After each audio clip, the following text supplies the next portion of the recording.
Buenas tardes. El tema que vamos a abordar el día de hoy corresponde a la sección número 3 del libro pH Handbook, que se denomina Potenciometría del electrodo de pH. La exposición va a estar a cargo de los estudiantes Natalia Chacón, Alison Méndez y quien les habla, Giseli Burgos. Bueno, para iniciar vamos a hablar acerca de los potenciales de la cadena de medición de pH, donde, la cadena de medición de pH, de voltaje, consta de 6 potenciales individuales que están combinados, de tal forma que pues esta va a ser como la suma de esos potenciales individuales. Tenemos en U1 el potencial del sistema de medición del electrodo de vidrio, el potencial en el interior de la membrana correspondiente a U2, el potencial de asimetría de la membrana de vidrio, U3, el potencial en el exterior de la membrana, U4, el potencial de difusión del diafragma, U5, y el potencial del elemento de referencia en el electrodo de referencia, valga la redundancia, que se denomina U6. Para determinar el potencial de la membrana deseado pues para identificar el valor del pH, se utilizan los potenciales de U2 y U4. Sin embargo, pues los otros potenciales deben también medirse al tiempo.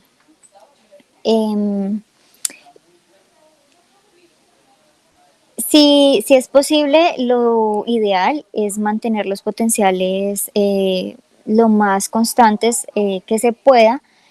Sin embargo, pues como U1, U3, U5 y U6 dependen de lo que es la temperatura, la concentración de electrolitos y el valor del pH del mismo, pues se pueden presentar variaciones muy pequeñas, lo cual pues los va a convertir en potenciales disruptivos.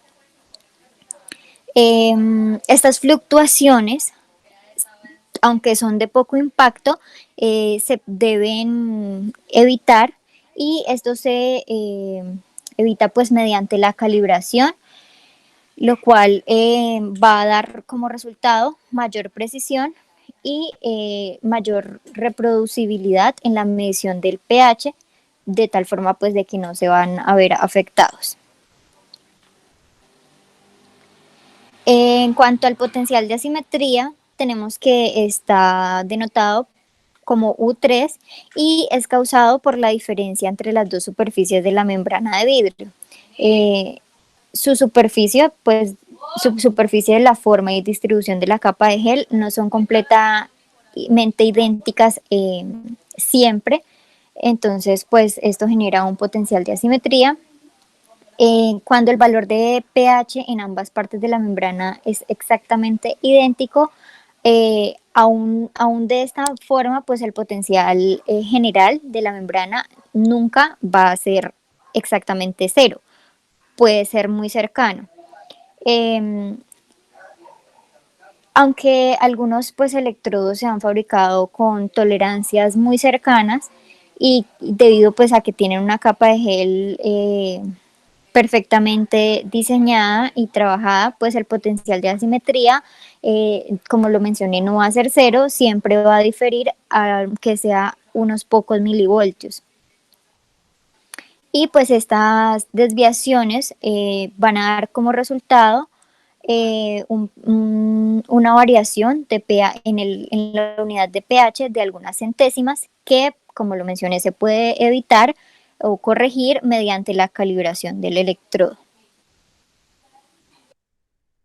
Bueno, en cuanto al potencial de difusión, es la diferencia de potencial generada pues a través de una membrana cuando un ion se difunde pues a favor de su gradiente de concentración.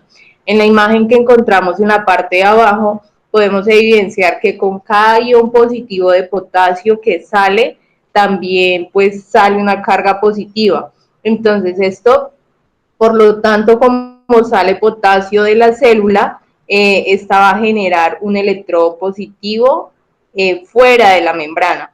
y adentro pues quedan unos iones negativos y unas proteínas y algunas cosas que no son capaces pues de atravesar pues esta membrana. Esto genera pues una carga electronegativa, entonces afuera queda positivo y adentro queda negativo. Entonces las cargas positivas que quedan en la parte de afuera van a empezar a empujar el potasio hacia adentro.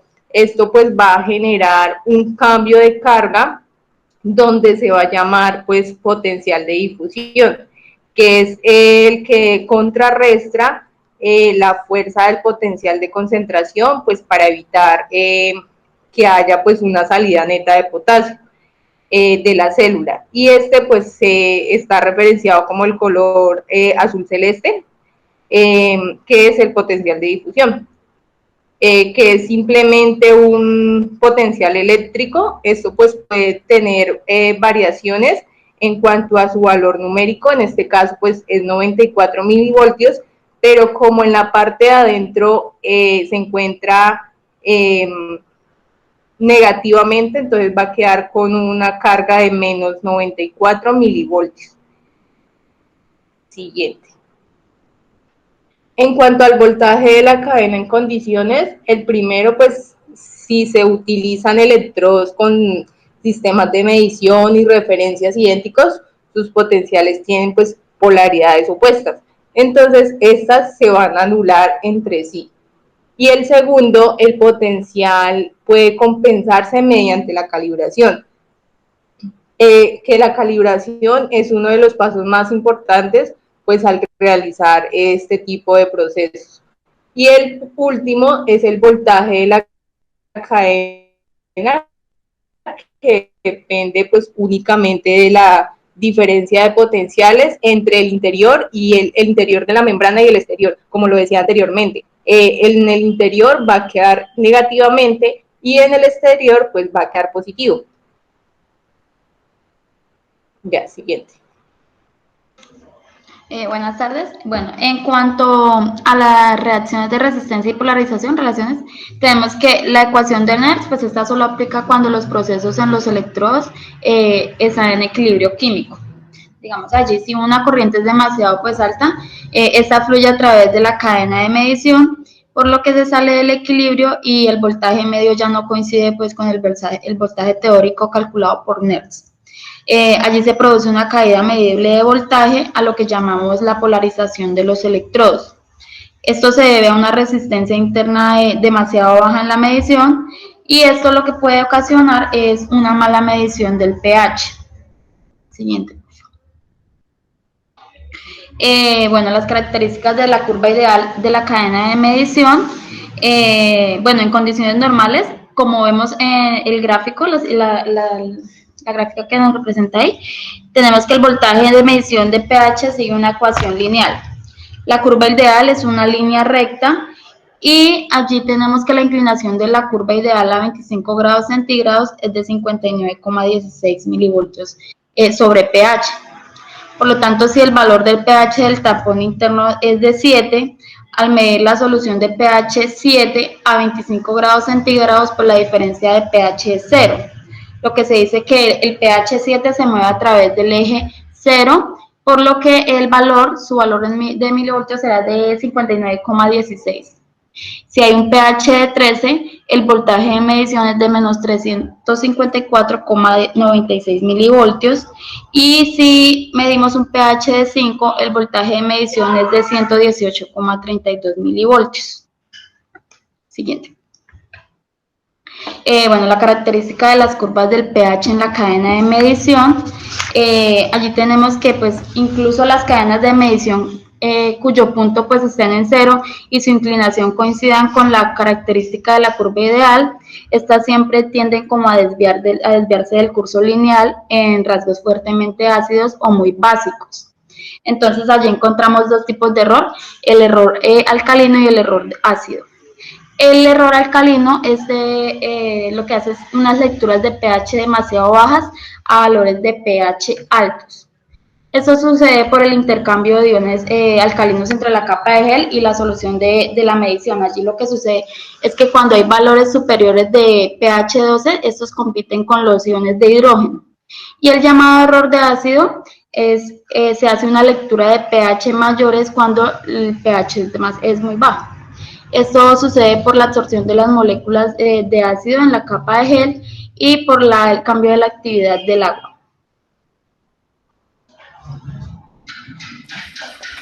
Bueno, para complementar a mi compañera, decíamos que el error ácido en cuanto a vidrios de pH modernos es insignificante generalmente y los errores alcalinos solo pues en los vidrios de la membrana de modernos solo se ocurren si la solución de medición a valores de pH más altos contienen pues grandes cantidades de iones de sodio o de litio.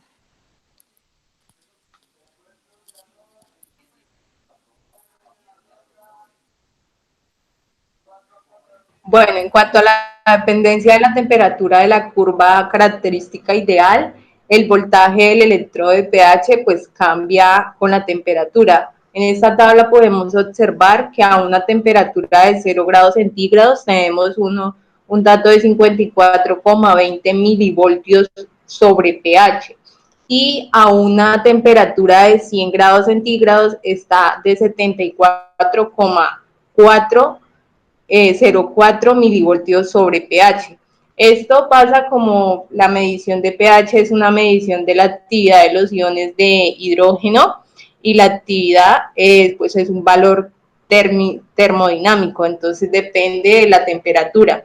En consecuencia, si el voltaje pues, de una cadena de medición se registra a diferentes temperaturas, pues se tendrá una curva característica para cada temperatura, pues con su respectivo pH. Siguiente.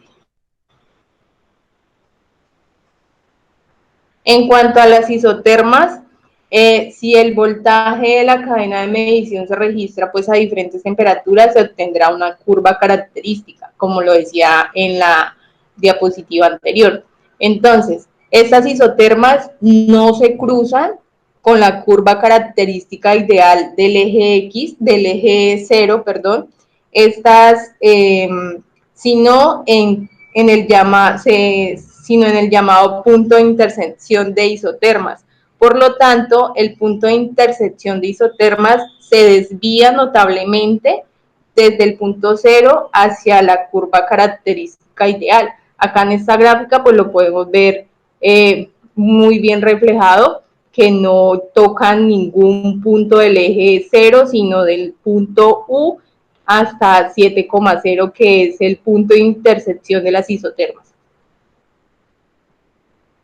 Ya. Y muchas gracias.